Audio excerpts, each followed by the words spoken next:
Hypothyroidism and cholesterol. Even though the link between hypothyroidism and cholesterol has been well known and documented since 1936, very few people today understand this connection or are even aware of it. The truth is that people are being left in the dark when it comes to their cholesterol. Just mentioning the word cholesterol is enough to make most people cringe in disgust.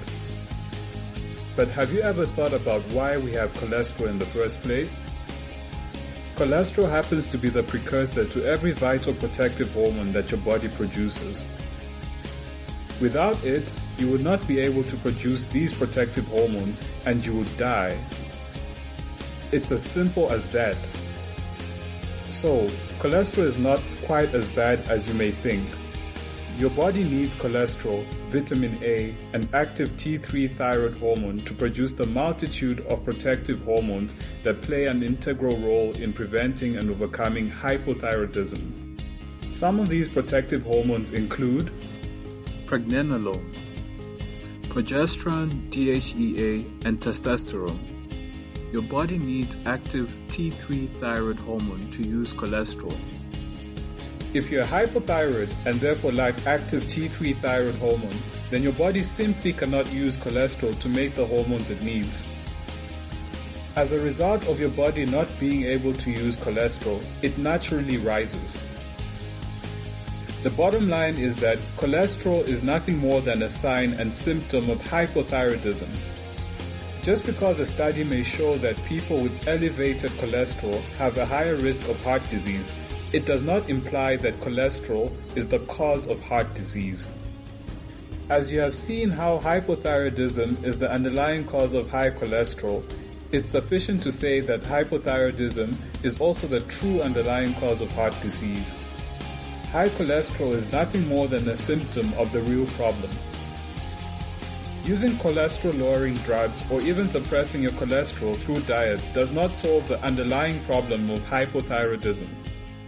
It only makes matters worse because as you suppress cholesterol, you further suppress your body's ability to produce those vital protective hormones that you desperately need to survive. By suppressing cholesterol, you are only adding to the problem and taking one step closer to death.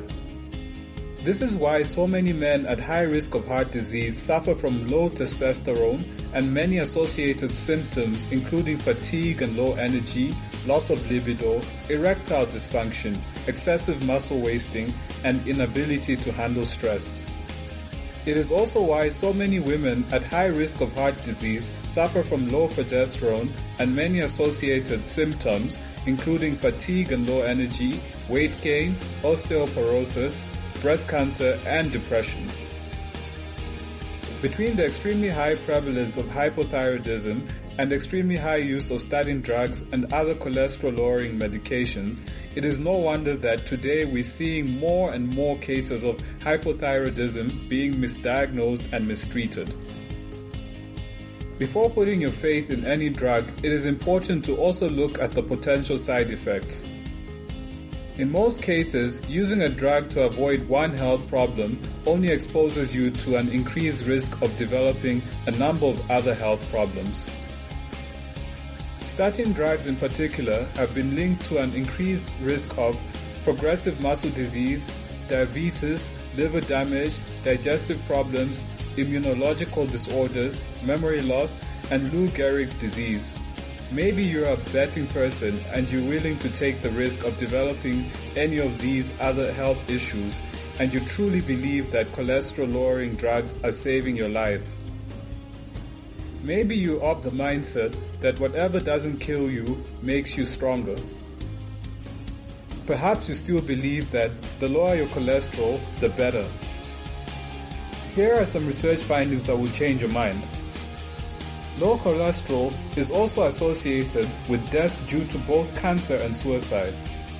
So, even if by any stretch of imagination cholesterol-lowering drugs were to reduce your risk of dying from heart disease, you may just be increasing your risk of developing cancer or one of the many other degenerative diseases.